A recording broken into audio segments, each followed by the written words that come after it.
Welcome to Dive Deep and Accelerate Your Implementation of AWS IoT Greengrass 2.0.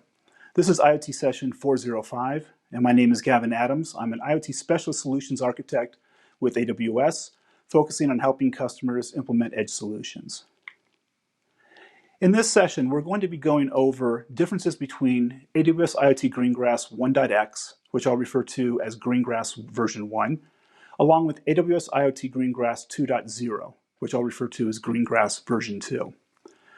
We'll focus on some of the version differences. We'll then focus on how we map workloads with AWS IoT Greengrass 2. We'll take a look at the new development approach for how you actually do development of your code, which used to be cloud-centric and is now device-centric. And then finally, we'll take a look at some of the new mechanisms for how Greengrass 2 can be deployed at scale. A couple things that we won't be discussing in this particular session are the basics or fundamentals of AWS IoT Greengrass 2. I'll give you a couple of sessions that you can listen to afterwards to focus on that. And we're also not going to go into any fundamentals of what Greengrass version 1 currently contains. The expectation for a 400-level session is that you've got a familiarity with Greengrass version 1, and you want to map this into Greengrass version 2. If you don't have version 1, I would say go out and listen to or study up on Greengrass version 1 first. It'll make the session much more effective. So let's first off talk about the differences between the two versions of Greengrass. In Greengrass version 2, the key differentiators are going to be around the core software, the software that runs on your edge device, the concept of components and how those differ from our definitions we see in Greengrass version 1. Interprocess communication, now front and center. Docker containers now are first-class citizens, and there's a different approach for how you deploy those versus version 1. We'll then go into a little bit about the security around the nucleus and component security in general, and also how those are different. But then also I want to call out that with Greengrass version 1, a lot of operating system integration and interaction was abstracted to make this a consistent interface for your Lambda functions to run. With Greengrass version 2, we actually have a tighter coupling to the operating system, and all of your functions now essentially can be actual Linux scripts all the way up to executables. So essentially bring your own runtime. So in Greengrass version 1, we had the concept of a deployment group.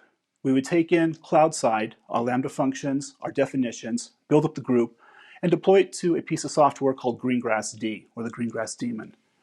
In Greengrass version 1, this is a binary executable compiled for specific Linux kernel versions and for certain operating systems and architecture chipsets.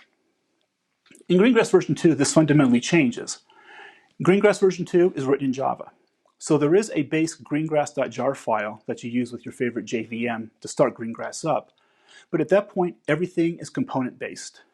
Components have got the same structure, no matter if they're core or AWS IoT provided ones, such as the Nucleus, Stream Manager, or Log Manager, or if they're your actual own local components that you are architecting locally and deploying from the cloud.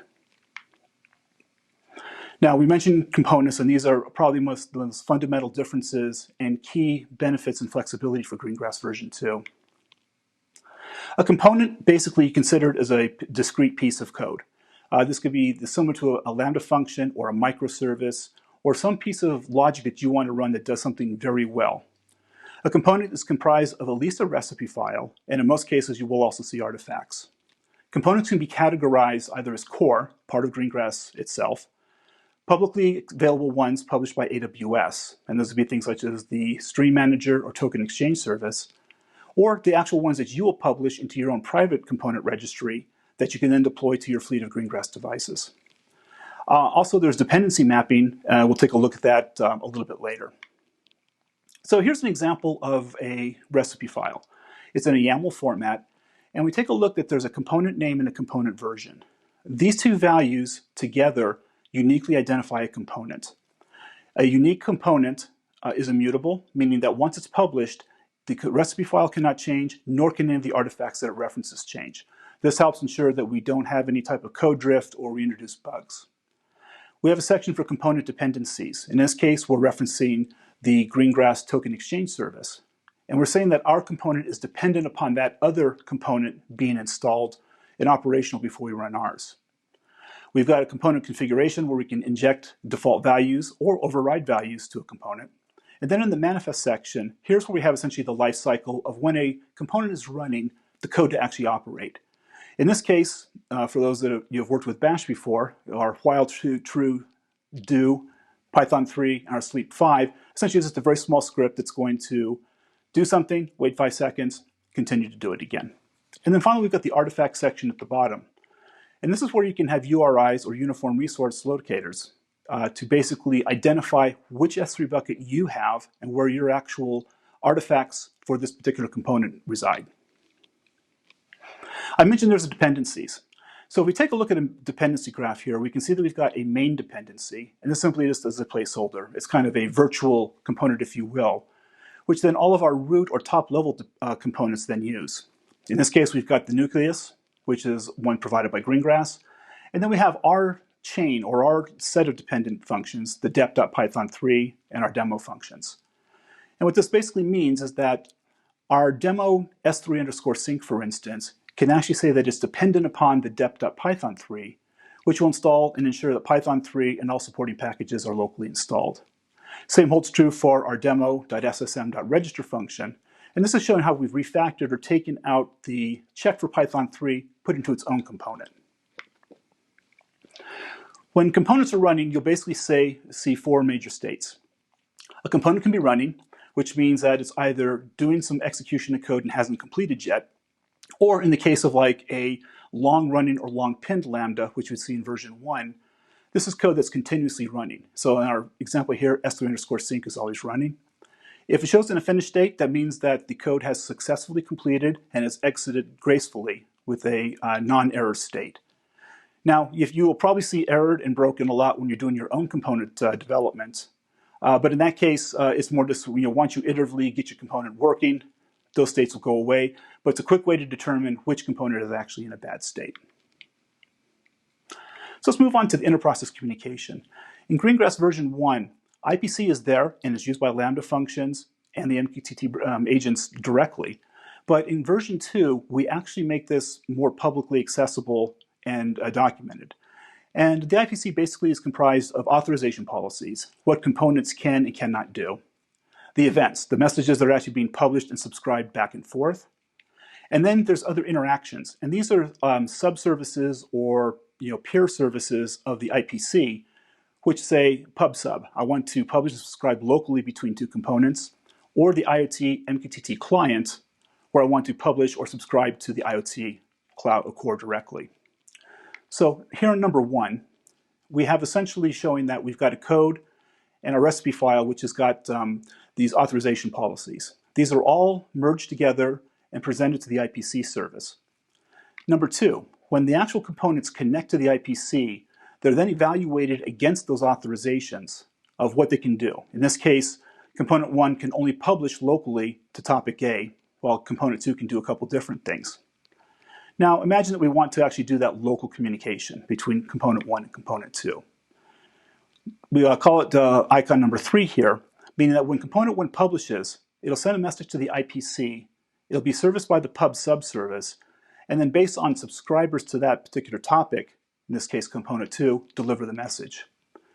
For number 4 here, this is showing where component 2 can do that pub to the cloud on topic B. If it publishes a message or an event on topic B, the IoT MQTT service picks that up, delivers it to the core directly. As I mentioned, Docker containers are now first-class citizens. With Greengrass version 1, we do have the Docker connector, which uses Docker Compose to essentially ensure that it downloads and manages and operates all of the Docker containers locally. But because components now can basically be anything, including actual Docker images locally, we can actually use the Docker run command or runC or any other type of container runtime environment to actually run containers as individual components. Now, since they're running as components and we have dependencies, we can now start to build up the orchestration very similar to how Docker Swarm or Docker Compose works in regards to how you want to actually structure the runtime of your containers.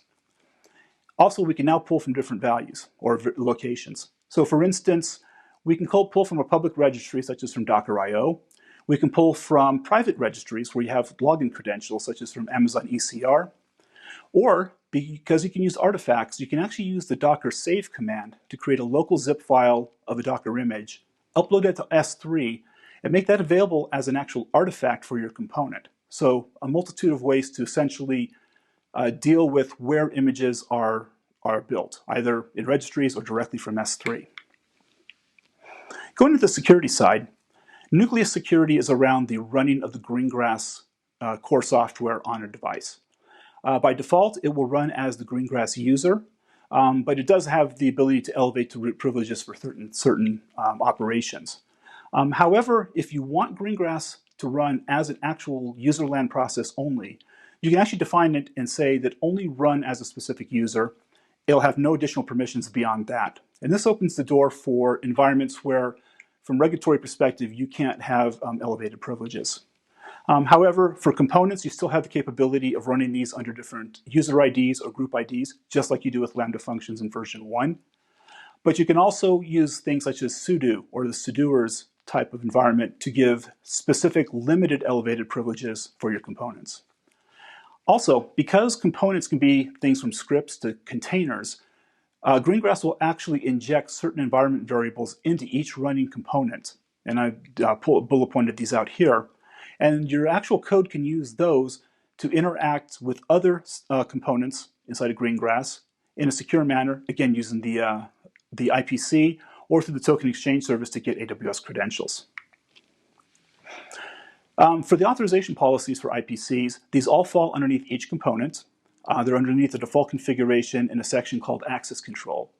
And here is where you map what you want your component to be able to do from a publish or subscribe perspective in the exact same manner that you do it today with version 1, using subscriptions with a source, a target, and a topic filter to apply. So let's talk a little bit about what workload mappings look like between version 1 and version 2. Here's a representative example of a Greengrass version 1 workload. A couple Lambda functions, we're using Stream Manager, and we're publishing up to the cloud on certain events from our alerting function. So for number 1, we first of all would define and build out a Lambda function definition, which Lambdas on the cloud side we want to deploy to the edge. Number 2, we would define our connector definition for how we want Stream Manager to interact, where to store data, and to persist locally. And then number 3 would include a definition for subscriptions. That I want the source of alerting, destination of IoT cloud, and a particular topic to send messages up there. Now in Greengrass version 2, we just do a one-to-one mapping of that functionality to components. So first of all, we have our ephemeral or virtual main component. Our Stream Manager component will be pulled in next, and this is an AWS published one because it's a dependency for the other 2 components. So this is not something that you have to reference or include directly. It'll automatically be included by the other components. In this case, we may determine that for our collector function, our Lambda code works perfectly fine. We're going to do a one-to-one mapping and import of that Lambda function into a new component. But we might want to rewrite our alerting function to take advantage of a native local process. In this case, we still want to communicate with the IPC. And from here, we'll essentially be able to pass in things such as the stream name to use, along with that authorization policy for what it can publish or subscribe to get it out to the cloud. So some workload mapping tips. When you're looking at that one-to-one mapping, is take a look at an individual Lambda function mapping to a single component. Then once you have all of that logic actually mapped, you can take a look and see if there's any refactoring you can do to take commonalities across all of your Lambda functions, in the example before like Python 3, and refactor that or extract that out as a new component, which can essentially handle that for a variety of other components. You also may determine that you simply want to import your Lambda functions directly, and we give you that capability through the CLI to do a create component version, reference a specific Lambda ARN, and how you want your Lambda to operate. And it will continue to operate just as it does in Greengrass version 1 today, using the underlying Greengrass SDK and all of the mechanisms that you have for configuring Lambda functions in Greengrass version 1. And then finally, take whatever you have in your subscription templates and map that functionality into components. And normally a singular subscription, like for locally, will probably be some publish and subscribe across multiple components. But at least now it'll be in the component and follow it through its journey and its life cycle across all different workloads. With that, let's transition into some development strategies. There's 2 key factors or key ways we see customers actually deploying today or developing. like-for-like systems where you're developing on the same hardware platform that you're going to target this for testing and production. And in this case, what you want to ensure is that you have a pristine or known state of the base operating system. So whatever your development environment is to start with should be what your test and production systems are to start with, just so that any functionality your components operate on or perform will take place. Use the local component development cycle. You can still build in things such as an integrated development environment on your development system to take advantage of linting and code checking, because only when you're publishing components to the cloud does that come into play, and you don't have to worry about the IDE. Once the components are published to the cloud, we now have consistent components that we know can be deployed to our alike systems. And then you can essentially target individual systems or group of systems to do testing or production rollouts. So that's a like for like. The other approach is heterogeneous or diverse systems. You may be developing on Ubuntu, but you're deploying to Amazon Linux 2 and Yocto also. So in this case, ensure that you're validating the underlying chipset architectures. Greengrass version 2 presents what architecture it's running on, so that you can check to see, am I running Intel or ARM32 or 64-bit. Operating system dependencies change. If you're developing on a Debian-based environment, you may be using commands such as apt install to install underlying packages. While under Fedora, Amazon Linux 2, or Red Hat, you'd be using the yum install process. So just ensure that your components can actually deal with that aspect too.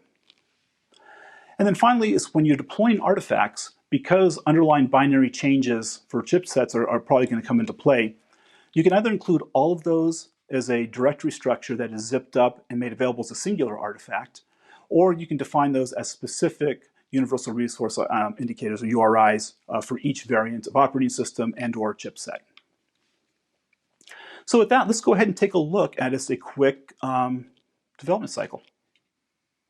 So in this demo, we're running on an Ubuntu system, and I've got a few applications that are running. First of all, I've got Visual Studio Code running with our recipe file, the hello world, our hello world _py file, which is our actual code to operate. And then I've got a few other command lines. So we have one CLI that we'll use here to actually do the deployment and the removal of the components. And then we've got a couple other ones to the side, which will allow us to take a look at the operation or the ongoing Greengrass logs and the output of our actual code itself. And then finally, in the background, we've got a web browser, which has got the local debug console up. And this shows us our dependency graph of all deployed components. In this case, pretty much nothing, just the core general install of Greengrass.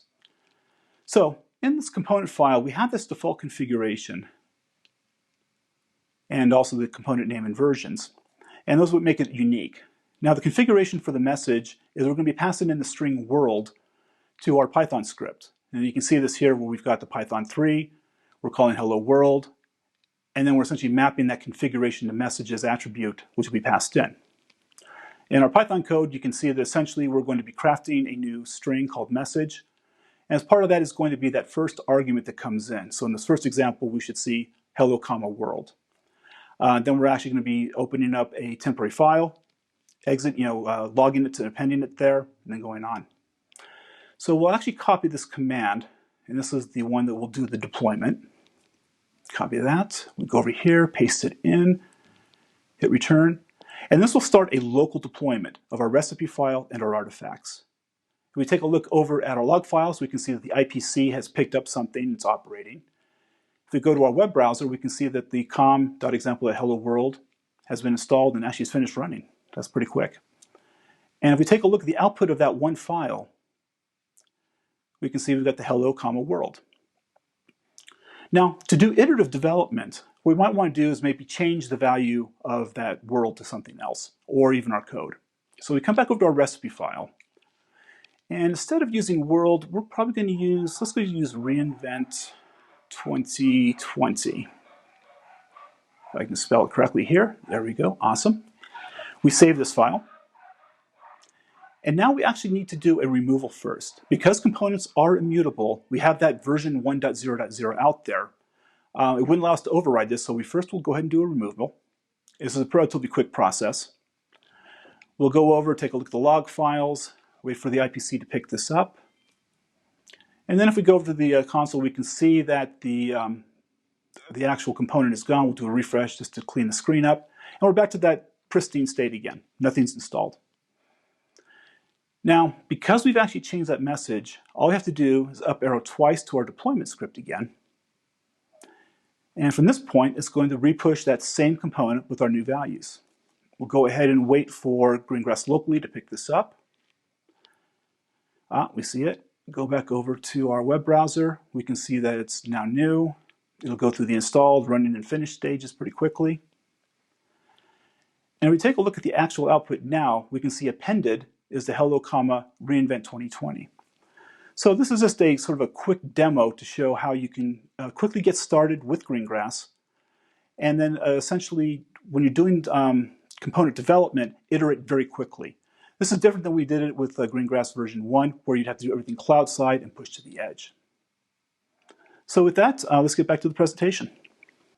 All right, so our final section, we're in the home stretch, is deploying at scale. So when we're actually doing a deployment, we want to be able to identify what the differences are. So with Greengrass version 2, we're going to be targeting either an individual thing or a set of thing groups. Part of the deployment is also going to be which components we want to deploy. What's our workload look like and how those functions operate? And then essentially we're going to create the deployment. And that deployment is going to be basically comprised of a target, which will be a thing or thing group. It's going to be the list of our components and plus the ability to override or merge changes to those configuration details that we saw in the demo before. And then if we're going to an individual device, we'll be using the shadow feature to actually trigger the deployment. While with Greengrass version 2 at things, the thing groups, the IoT jobs comes into play, meaning that we can take advantage of which velocity we want to deploy, how we deal with success versus failures, timeouts, etc. But just to call out is that the deployment process is the same if it's local or if it's on the cloud. So even like in the demo where we were doing deployments, that's the exact same process that Greengrass would use from the cloud, except in that case we were referencing local directories with our artifacts and our recipe file. So let's kind of compare contrast the two approaches. With version 1, and we're kind of building this out on the right to left, is we create definitions with specific versions. Our Lambda functions, our subscriptions, etc. We incorporate those into a group version, which is unique. And that group version is then deployed to a unique group Greengrass group, which is a unique Greengrass core.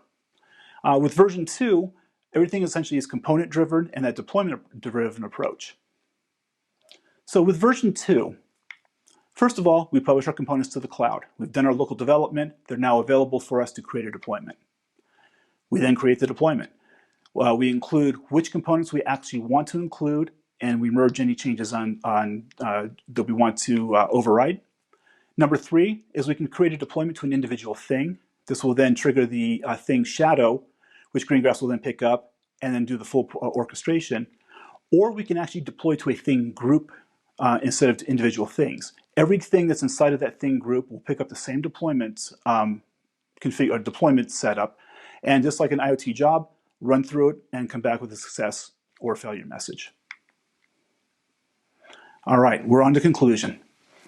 So just to recap, Greengrass version 1 is binary executables that we provide. Greengrass version 2 is now written in Java and is open sourced so that you can actually take a look at the code and incorporate it that way.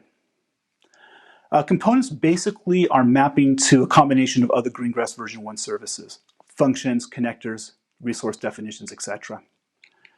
When you're mapping functionality, best way to do it is to do a one-to-one mapping from a Lambda function to code, then look at actually doing refactoring as needed. And the development process, everything takes place locally now instead of the cloud. So you can develop at a very fast iterative pace, online or even offline. You can do this on a plane, then publish it to the AWS cloud and have that component then be available for all of your Greengrass groups. And again, for deployments, you can deploy discretely to individual things or to thing groups. And then I say, let's go ahead and jump in and get started with AWS IoT Greengrass version 2. So next steps.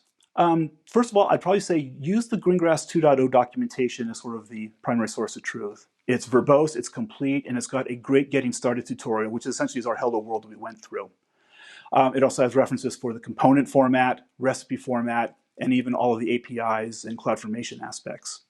I'd also say take a look at some of the other sessions that came out at reInvent 2020. This could be the What's New with AWS IoT Greengrass that was presented by James Gosling, or another one which is Managing Robot Fleets with AWS, which goes through how to use Greengrass version 2 to deploy ROS-based applications.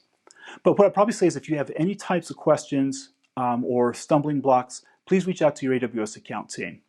The account team can either answer directly or engage IoT specialists such as myself to help give a better perspective and understanding for how to deploy Greengrass workloads using Greengrass, AWS IoT Greengrass version 2.0. And with that, I'd just like to say thank you for spending the time on this session, and please do ensure that you complete your session surveys. Thank you.